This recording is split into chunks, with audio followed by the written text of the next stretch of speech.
c'est Thierry Bézier, vous êtes bien sur Intruders TV France. Aujourd'hui, je vous propose de tester une application qui va tuer sa race, qui va avoir une bonne note, ça c'est déjà sûr et certain.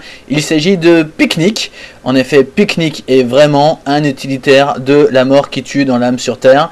Oui, tout à fait, oui. Quand j'utilise ce genre d'expression, vous pouvez déjà vous douter que c'est un outil exceptionnel.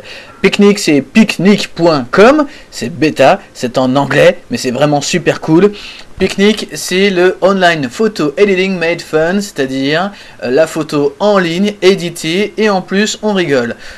Grosso modo, c'est un logiciel qui va vous permettre de modifier vos photos, de les changer. C'est une sorte de mini Photoshop en ligne et vous allez voir qu'il est très puissant et très intéressant. Je vous propose tout de suite de se faire comme ce que Picnic nous suggère, de commencer tout de suite. Alors, c'est parti mon kiki, on arrive donc ici sur la page principale de Picnic et comme vous pouvez voir, c'est vraiment de toute beauté. Vous pouvez évidemment l'essayer. Alors, regardez bien, on a le titre évidemment, on nous propose, on a un petit menu, feedback, aide, s'enregistrer, sortir, la voir en plein écran. Alors si je clique sur plein écran, boum, c'est vraiment du plein écran.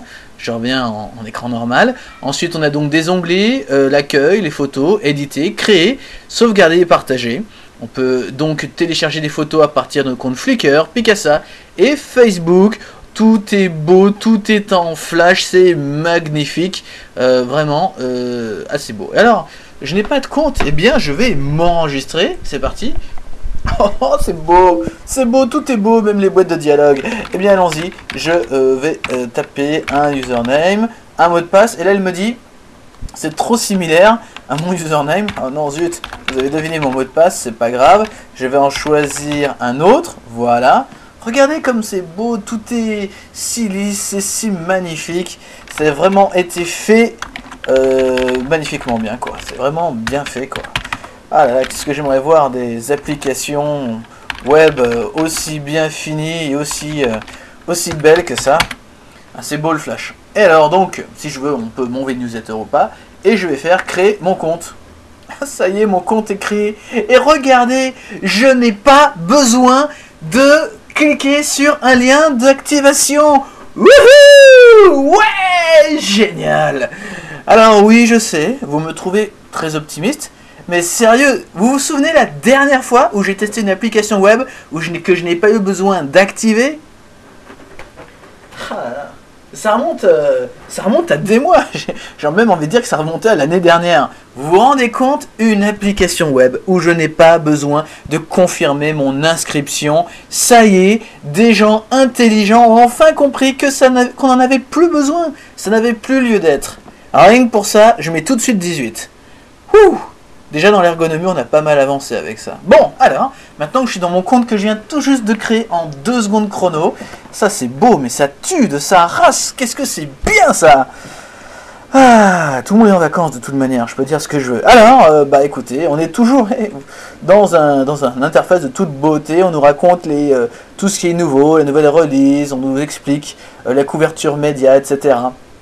Il y a beaucoup de choses à faire. Je vous propose tout de suite de télécharger des photos. Alors je peux évidemment télécharger des photos à partir de mon ordinateur, mais également à partir de mon compte Flickr. Alors je vais faire connecter par exemple.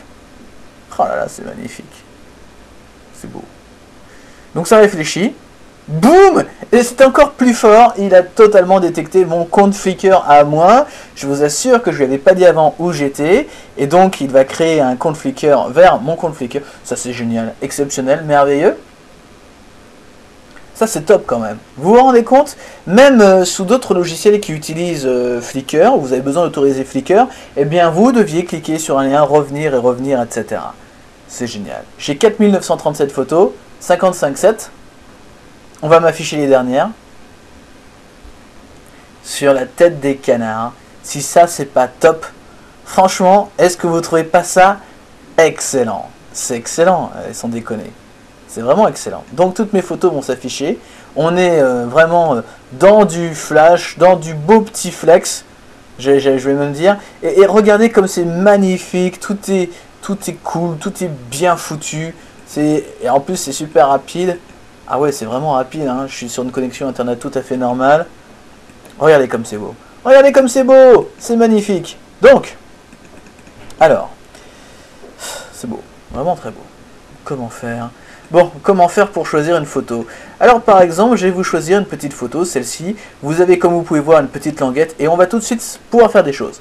L'effacer, faites attention, si vous l'effacez, vous l'effacerez de Flickr. Vous pouvez la renommer, vous pouvez l'envoyer par email, la sauvegarder ou ouvrir la page Flickr où elle se trouve. Eh bien nous on va faire Edit, puisque évidemment, ce qu'on fait dans Picnic, c'est d'éditer les photos. Regardez, même l'animation pour charger, elle est belle, elle est magnifique. Alors, c'est la première fois qu'on nous charge. N'oublions pas également que Picnic va récupérer la photo. Ça tue, hein? Ça tue. Bon, vous parlez à un ex certifié Adobe, donc forcément, quelqu'un comme moi utiliserait peut-être Photoshop directement, plutôt que d'aller sur un logiciel en ligne. Mais c'est vrai que par exemple, pour des photographies directement, ça peut être plutôt utile. Alors, vous pouvez voir ici une photo de San Francisco, dans le Chinatown de San Francisco. Et comme vous pouvez voir, elle est juste ici. Et donc, évidemment, alors je le rappelle, vous pouvez travailler en plein écran. Donc vous pouvez, ça c'est vraiment plutôt cool. Voilà. Donc vraiment, quand vous avez besoin de travailler une grande photo, c'est pratique. Donc là, j'ai donc une photo. Et comme vous pouvez voir, le zoom est à 31%. Mais si je veux, je peux me rapprocher. Et je vais mettre par exemple, voilà, à 100%. Et je vais pouvoir me balader dans la photo. Voilà, par exemple. Non, regardez, c'est même écrit en chinois. Voilà. Où je vais pouvoir revenir à 31% pour voir toute la photo. Par exemple, il y a différentes fonctions. Alors, ce sont des fonctions quand même assez simples. Je vais faire par exemple autofix. Ça veut dire que automatiquement, il va voir tous les problèmes qu'il y a sur ma photo. Ça y est, c'est fait. Ok, je crois qu'il n'a pas vu grand chose comme problème. Évidemment, il y a des outils. Vous pouvez rotater, comme je dis très bien. Vous pouvez faire une rotation à votre photographie. Tout simplement en cliquant sur les petits boutons ou même en choisissant un pourcentage. Vous pouvez également la retourner, voilà, comme ceci, à l'endroit, à l'envers. Vous pouvez la tourner à droite, à gauche. Vous avez vu, aucun temps de chargement, on a chargé avant. Vous pouvez faire OK, cancel, reset, etc. On peut également la centrer. Ici, vous avez toujours un petit panneau qui vous permet de vous aider sur comment centrer, de cropper, c'est-à-dire recadrer la photo. Donc, vous pouvez choisir, voilà, il y a même la règle des... vous savez qu'en photographie, on doit normalement se figurer mentalement ces espaces-là qui nous permettent de tracer une ligne, qui nous permettent donc de cadrer la photo de manière correcte, par exemple. Alors si pour moi cette taille est bien, alors je peux garder l'échelle ou pas, je peux également bouger de ce côté ou pas. Avec le clavier, il y a également des raccourcis clavier, alors je ne les connais pas par cœur, mais vous pouvez également faire des choses. Vous cliquez sur OK, boum, c'est la photo recadrée. Alors évidemment, vous pouvez avoir à 100%, et vous pouvez voir la photo cadrée, évidemment. Vous pouvez faire undo, c'est-à-dire revenir en arrière sur la dernière opération, et là, on reviendra sur le cadrage d'origine. Ensuite, je peux faire l'exposition. Donc l'exposition, c'est simple, je vais pouvoir cliquer sur autofix, et il va réparer l'exposition. Vous voyez qu'elle n'est pas top. Sinon, je peux la réparer également à la main. Voilà, par exemple. C'est pas top, voilà. J'ai également un bouton avancé où j'aurai un histogramme et des niveaux avec les ombres portées et la surbrillance, voilà. Où je pourrais encore modifier un peu plus de paramètres, où je pourrais améliorer les ombres, etc. En dessous ici, j'aurai mon histogramme avec la luminosité. Et je peux même régler le contraste local. C'est un bel outil. Bon, il y a des fonctions, c'est-à-dire on ne peut pas aller piquer dans l'histogramme des choses. Bon, bref, c'est des fonctions qui sont pas les plus pro, mais c'est plutôt pas mal. Ça permet de faire des ajustements. Bon, la photo est peut-être pas un bon choix également, mais bon, c'est comme ça. On peut faire reset. Voilà. Ensuite, on a donc les couleurs également. On peut donc faire autocolor. Là, vous avez vu, il m'a rajouté un peu de jaune sur la photo. Je peux également choisir alors la température. Plus on monte, plus on est dans le jaune. Ou plutôt partir dans les bleus. En l'occurrence, le jaune, c'est exactement ce que ça donnait. Je peux également saturer les couleurs, comme vous pouvez voir, ou les désaturer jusqu'au noir et blanc. C'est comme ça, c'est pas mal. On fait OK. Ensuite, on peut également... alors, sharpen, la sharpness, c'est pour Ça c'est toujours compliqué quand on bosse avec des logiciels anglais. C'est pour le contraire de flouter, c'est-à-dire comment on dit ça? Pas lisser les pixels, mais c'est pour... je vais vous trouver le nom. C'est pour rendre la photo plus claire. Tout le contraire de flou, voilà. C'est pour la rendre vraiment plus court, vraiment moins flou, pour l'améliorer. Vous allez comprendre tout de suite, je vais mettre à fond, vous allez voir. Voilà, c'est pour approfondir chaque pixel, et comme vous pouvez voir ici, on voit beaucoup mieux le bord du building. Alors je vais m'avancer, on va voir par exemple s'il y a des éléments flous. Si je mets à 0, voilà, on a tout ce bruit, on a un petit peu de flou par là. Si je le mets, voilà, ça approfondit un peu plus, ça donne un peu plus de relief à nos fenêtres de nos immeubles. Viens par là, voilà. On va faire OK. Alors, ça s'est un peu ralenti, je vous cache pas. Je suppose qu'au niveau mémoire cache, ça doit bouffer pas mal, puisque j'entends que le disque dur travaille bien à côté. Voilà. Hop là, je voulais pas aller aussi vite vers 7share. On peut revenir sur Edit. Voilà.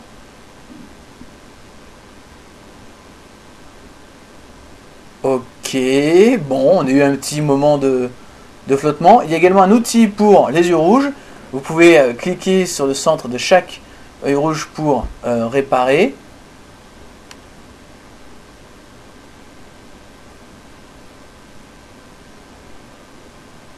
Alors, je sais pas ce qui s'est passé, mais... Allez, on y va. J'ai plus la main sur la souris. En fait, ça, c'est les petits problèmes de...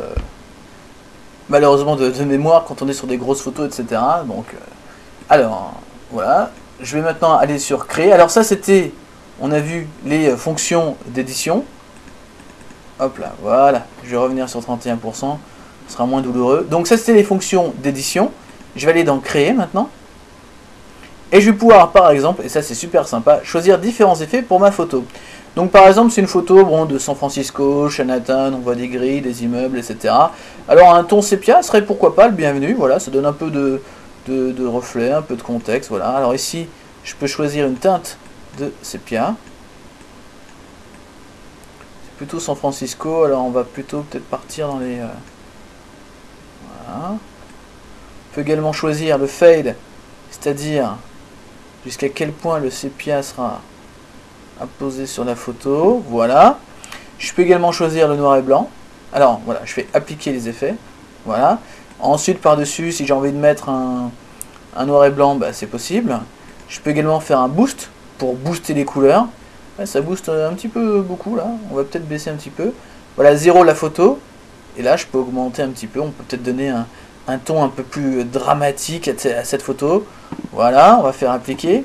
On peut également faire le contraire de sharpen, adoucir en quelque sorte la photo. Alors c'est pas mal du tout parce que ce soften, cet effet soften, on peut l'obtenir sous Photoshop en créant une automatisation par exemple. C'est une opération qui n'est pas, on va dire, c'est pas un filtre quoi. Il faut appliquer, il faut rajouter un calque au-dessus de l'autre, mettre changer une opacité, puis changer également un type de calque pour obtenir cet effet là qui est de toute beauté. Alors on va voir si comment on peut le rendre par exemple. Voilà, c'est plutôt pas mal. Ah, là ça fait vraiment dramatique. On continue, on peut faire même vignette, c'est-à-dire assombrir un petit peu. On peut par exemple, voilà, baisser la force et baisser la taille, pareil pour faire un petit peu genre voilà, genre photo travaillée. On va appliquer ça également. Ensuite, on a d'autres effets, voilà, comme faire un bord, des ronds. Il y a également... Alors ça, ces effets-là, comme ils disent, comme dit Picnic, en fait, ce sont des previews, ce sont des essais que vous allez pouvoir utiliser. Ce sont en fait des effets supplémentaires que vous n'aurez le droit que dans la version payante de Picnic. Une version dont ils ne connaissent pas encore le nom, mais ils l'ont appelé pour l'instant le Picnic Plus. Ce sera une offre premium. Pour l'instant, c'est gratuit, mais prochainement, ce sera payant. Différents effets plus ou moins utiles, je trouve. Alors, par exemple, il y a un truc génial qui est super à la mode. C'est la photo HD. Ça veut dire en haute résolution, haute qualité. Bon, là, vous voyez, c'est pas top top. C'est un plugin qui fait malheur en ce moment parce qu'elle donne elle donne, ça rend pas votre photo HD, comme j'ai envie de le dire, mais ça donne un rendu de type haute définition à votre photographie, et vous pouvez évidemment là régler des choses. Alors malheureusement, comme vous pouvez voir, ça me paraît un petit peu exagéré. Et c'est là en fait, c'est dans ce genre d'opération. C'est pour ça que Picnic est vraiment génial pour une application toute simple, pour modifier un peu ses photos, pour améliorer, enlever quelques yeux rouges avant de l'envoyer à quelqu'un par exemple. Mais si vous êtes un fan de design et de graphisme, malheureusement ça risque pas d'être le plus top pour vous. Je vais quand même l'enlever parce que j'ai l'impression que ça va faire crever mon ordinateur. Il va exploser. Alors, je reviens sur cette photo là. Donc il y a des fonctions qui sont, alors ce seront des fonctions qui seront payantes, mais par exemple parmi certaines d'entre elles, bon il y en a certaines qui sont intéressantes, d'autres pas. Bon, teinte, je sais pas, film infrarouge, je suis un peu moins sûr. La focale noir et blanc, c'est pas mal du tout. Vous allez choisir une zone. Alors ici avec la grenouille c'est un meilleur exemple.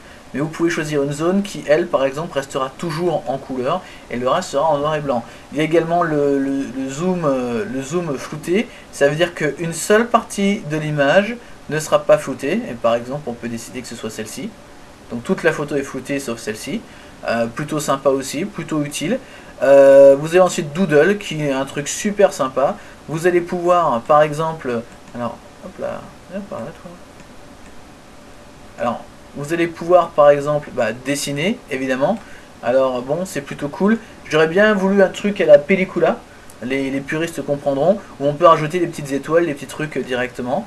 Mais bon, si vous êtes fort en dessin. Il y a également le Goo Hi-Fi. C'est pour donc agrandir les yeux. Alors je suppose que c'est un petit clin d'œil à ce logiciel qu'on a tous connu qui s'appelait Goo, qui était vraiment super sympa. Ensuite il y a Heatmap, c'est pour donner, vous savez, la vue à la Predator par rapport aux chaleurs de couleur. Ça demande du recadrage, un peu de boulot également, mais c'est pas mal.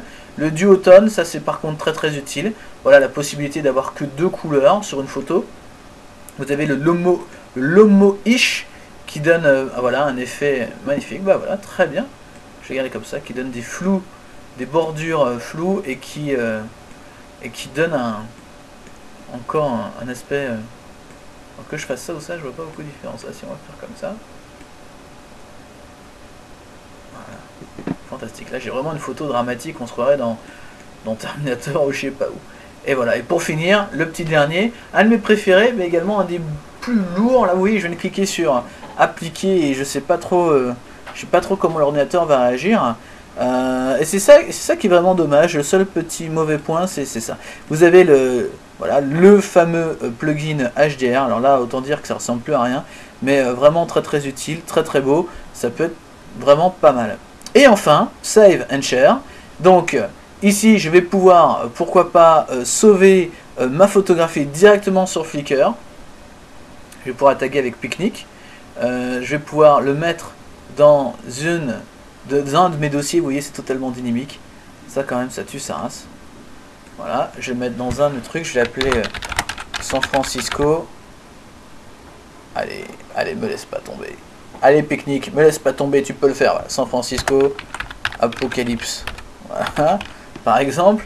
Et je vais pouvoir choisir si c'est public ou pas. Si je veux sauver un nouveau fichier ou si je veux remplacer l'ancien, ça c'est super important. Ça veut dire que ça va créer un autre fichier image. Je vais faire sauver la photo.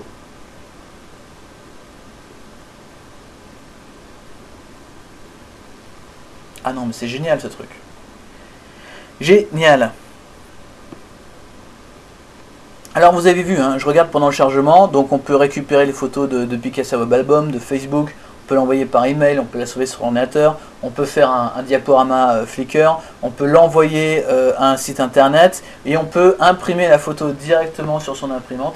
Ça c'est vraiment très cool. Un bel outil, ça me donne presque envie d'aller... vous savez, les photos Flickr, souvent on les rajoute sur Flickr, mais on n'a pas le temps de les retoucher, on les retouche pas. Mais ça pourrait vraiment donner des envies à tous de pouvoir sauvegarder. Et voilà, ma photo est sauvegardée. Ça c'est plutôt cool, on est revenu dans Edit. Je vais faire Save and Share, et juste pour vous montrer les options. Si je veux imprimer la photo, ici je peux choisir des formats directement, et je vais pouvoir imprimer la photo. Je vais même pouvoir la recadrer si je veux. Ça, c'est vraiment cool. Comme ils disent, c'est vraiment une toute nouvelle fonction. Est-ce que vous avez des commentaires à faire dessus? Par exemple, ici c'est l'aperçu n'est peut-être pas à l'échelle, est-ce que vous voulez calibrer? Alors ça c'est plutôt sympa, on nous propose de calibrer avec l'imprimante. Ah, c'est vraiment cool. Et c'est ça en fait qui est un petit peu étrange, c'est l'ambiguïté entre la destination du public, c'est-à-dire un public plutôt grand public, ou un professionnel, parce qu'on a vraiment des fonctions qui nous font penser que ça pourrait être pour des professionnels. Alors ici par exemple c'est pareil, on nous propose d'envoyer la photo sur un site, c'est-à-dire de choisir un fournisseur d'accès, comme Flickr, ImageShack ou d'autres, et de choisir où est-ce qu'on a envie, sur quel type de site internet, si vous avez un typepad ou un site Tumblr, vous avez pu le voir, le test, ou sur un Windows Live Space, ou LiveJournal, ou Photolog, ou Moblog. Voilà, bon, alors on peut aller sur les autres également. Voilà, je vais pouvoir envoyer par exemple la photo. Vous savez, beaucoup de plateformes de blog vous permettent d'envoyer des photos par adresse email, en particulier pour le mot blogging. Là, vous pouvez mettre cet email, vous pouvez mettre à partir de quel email. Vous pouvez également choisir la taille de l'image et vous pouvez mettre un titre plutôt cool. Vous pouvez également créer un diaporama directement avec la photo. Vous pouvez mettre toutes les photos ou pas. Vous avez également le code ici pour le faire. Vous avez également le lien direct. Et vous avez essayé Picnic qui vous a créé un petit slideshow. Voilà. Avec toutes mes photos. C'est top hein, quand même. C'est super top. J'adore ça. J'adore ce truc.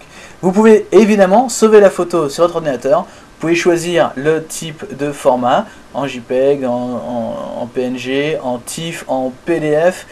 Plutôt cool. À quand l'euro? Je vais choisir en qualité 10. Je vais faire sauvegarder. Et là, on va pouvoir me proposer quelque chose peut-être de spécial. Alors allons-y.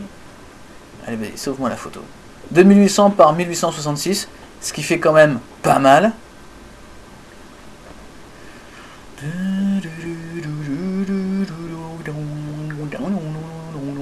Alors, bon, c'est vrai qu'on pourrait se poser la question de l'utilité de ce site internet. Je pense que pour tous ceux qui ont envie d'améliorer les photos de mariage ou autres, ça peut être plutôt utile. Maintenant, voilà, si on me propose de sauvegarder la photo, je fais enregistrer. Et je vais essayer d'aller... Voilà, donc maintenant il est en train de la télécharger. Ah, ça c'est cool, vraiment classe. Ouais, la destination, le public de destination, ça va vraiment être le vrai défi. Est-ce qu'ils vont plutôt axer sur le grand public, le très grand public, modifier des photos, les envoyer? Plutôt les blogueurs, vraisemblablement les blogueurs pour être une bonne cible. Ou alors les professionnels avec les fonctions avancées. Mais les fonctions avancées sont à la fois assez pro et à la fois pas très pro. Donc je me pose des questions. En même temps, un photographe professionnel qui est en voyage, il a un ordinateur, il a son Mac ou son PC avec par exemple tout un jeu de logiciels qui vont lui permettre de travailler. Ils n'auront peut-être pas besoin d'aller éditer des photos sur Flickr. Mais si par exemple vous devez envoyer une photo ou un truc comme ça, voilà, la photo est téléchargée. Et je vous propose tout de suite de vérifier. Il est terrible ce truc. Hop là, on va aller sur donc de ce côté-là. Et où est-il?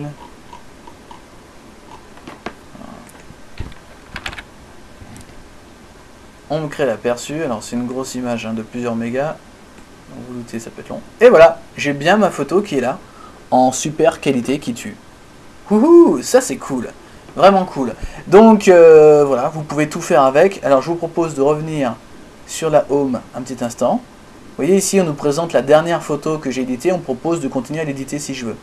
On va aller sur Buzz. Donc là on a également les commentaires de ce que tous les gens nous disent. J'avais envie de vous montrer, alors pas la FAQ, mais j'avais envie de vous montrer... comment ça s'appelle? Alors voir. Tiens, il y en a un qui s'appelle Mac Harrington, mais c'est pas le même, hein. Il a bossé sur Half-Life. Alors ici on a donc les paramètres. Non, je voulais vous montrer le blog en fait. Je le retrouve plus. Il est le blog.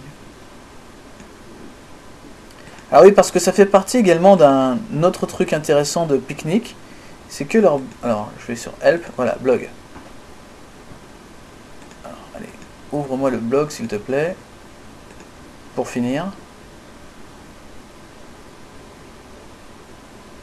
Allez, on y va. Donc c'est marrant, alors pour le blog, ils vous proposent, alors c'est vraiment sympa parce que la communauté, ils essaient de fédérer la communauté et ils nous proposent par exemple ici de choisir le nom que devrait avoir la version premium de Picnic. Donc vous pouvez choisir par exemple, voilà, je vais mettre Picnic Pro, voilà, vous allez pouvoir voter, etc. Vous pouvez vraiment travailler, donc c'est plutôt intéressant. Ils vous demandent, voilà, ils recherchent des bêta-testeurs pour Picnic, voilà. Si vous êtes un bêta-testeur, vous allez récupérer un abonnement gratos, etc. On vous parle des problèmes avec Picasa, de la maintenance, etc. Le blog est tout aussi sympathique, il mérite le détour. N'hésitez pas à y aller. Tiens, je vais revenir sur Picnic. Voilà. Et voilà, c'est un très très beau produit. Rien à dire. Je lui mets 19 sur 20. Attention, on s'approche de la perfection.